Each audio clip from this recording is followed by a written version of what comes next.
Hey, all my Crimsonites, and welcome to the Crimson Cure channel, where we embrace our femininity, increase our womanly value, and celebrate our brothers. So join me on our feminine journey to learn, heal, and grow.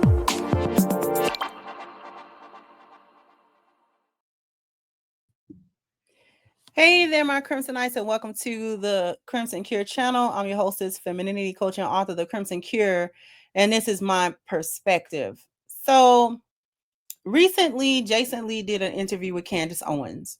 And, it was a long interview. This is just a clip. They had a whole section where they were talking about tea parties and all of that. And so this is a snippet of that portion of the conversation. And we're just going to play it. You don't get the right to come out here and tell me that you're a woman. This is my fourth kid. Okay, you don't even this is not even something that I'm going to debate right now. Okay, it's just not going to debate it. You just don't get to decide to put. And it's also, by the way, incredibly insulting, the idea that you get to be a woman just because you got some boobs and a lips. There's something very denigrating about that to women. It's basically saying anyone can be you. It's just a costume. Like, being a woman is not a costume. It's not a costume. It's just not. First of all, some of you don't even do it well. I mean, I know a lot of women that don't have lips, that don't have ass, that can't have kids, that, and some that do have uteruses that probably shouldn't. But that's not because of my opinion as a man. It's my opinion because that's not what makes a woman. That's the whole point. And it's so what makes a woman? But you think that you have to have lips and boobs to be a woman? No, but what makes a woman a woman? Well, we could start at the very beginning. We could talk about why can the doctor tell you, why do I know that I have a male in my stomach right now? Why are they able to do that? Mm-hmm. Right? We can go back to X and Y. All women can have kids, though. There's a lot of women that aren't able to have children. I'm just saying, why are they even able to give you a gender test to tell you what are they looking for? We are different chromosomally. We are just literally different biologically. We are two different species. So do you believe? And so it's not a behavior. It's like this person, and even if you say, okay, some women can't have children, that means something has gone wrong. Mm-hmm. In a perfect world, every woman has a womb and therefore can have a child. Things can go wrong, of course, but it doesn't change the rules. It doesn't mean like suddenly, well, that means a man can be a woman. That's crazy. Woman, you can't be a woman. I'm sitting here pregnant. You don't get the right to come out here and tell me that you're a woman. The fallacy, the fact that we're even in 2025 still talking about this is what's crazy. The second thing that's crazy is, once again, whether or not women are good people, have good behavior, because he said some women don't do it well. Do what well? They have uteruses they shouldn't have, and they do so because there are women who may not be good moms, who might not even necessarily be good women, that makes them not women. So are we basing it on behavior? A woman's not a woman if she don't act or do what we think she should be acting or doing. This is why I'm glad that Candace went right to the biology. She's a woman if she's got double X chromosomes. I don't care if she can have a child. I don't care if she can't have a child. I don't care if there's some disfigurement in her body. I don't care if she ugly. I don't care if she pretty. I don't care if her butt is big or small. I don't care if her breasts are big or small. I don't care if somebody want her or not. I don't care if she's a good person, a bad person, a horrible person, the best person. I don't care what she is. She's a female because she has double X chromosomes, not because she's acting or not acting a particular way. I'm tired of that. I'm tired of the argument that men can be women because not all women have children, and so that we can't use that as a defense against men not being women. I don't have children. I am no less I still got double X chromosomes. I don't have a single biological child. I miscarried all 4 of them. Gone. Some women can't even get to the point to get pregnant to have a miscarriage in the first place.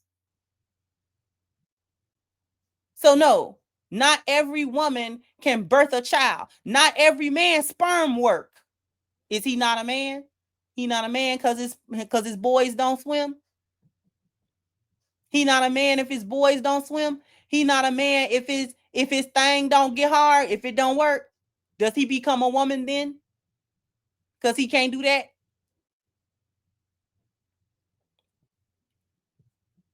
Right?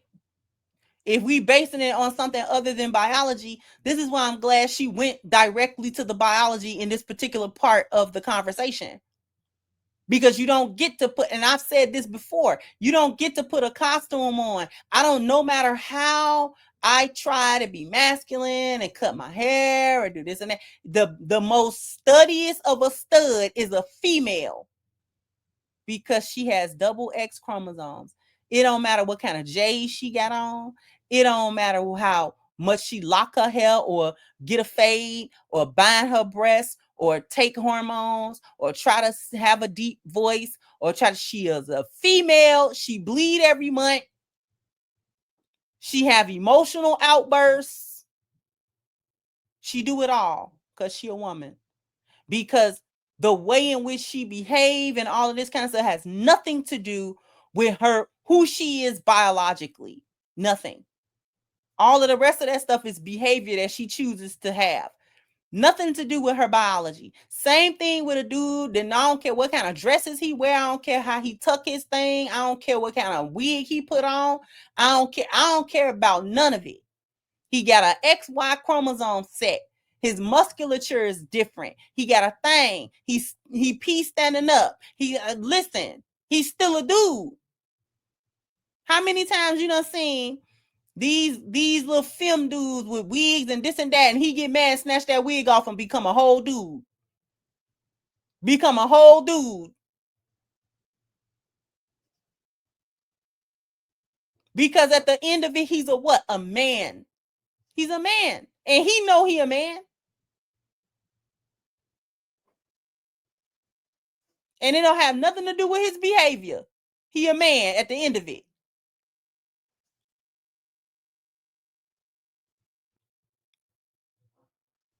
So I'm so glad that she said it's such a simple concept that I don't know why we keep going around it and around it and around it. Men are men and women are women because of who we are biologically. We're biologically different. Now, all of that other stuff, behavior, whether or not you want to be masculine, you too feminine, that's all stuff, choices you make later on. But when they're doing amniocentesis and they want to tell you what gender your child is, the child don't have any behavior while it's in your womb. If you're a pregnant woman and you go get an ultrasound and they see a little wee-wee, he a boy. That's a boy. He ain't even breathed no air yet. That's a boy. Why do we know that?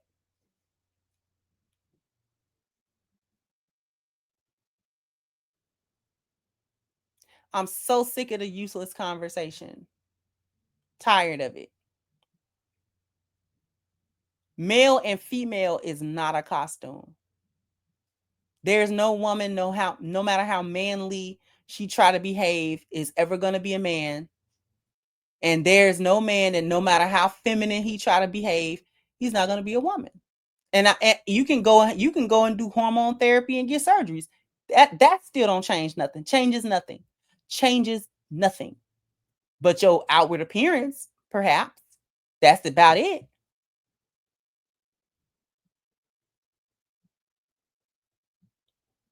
Jump down in the comment section. Let me know what you think. Like, share, subscribe to the channel if you have not. Once again, I'm your hostess, the Crimson Cure, and this was my perspective. Bye-bye, Crimsonites.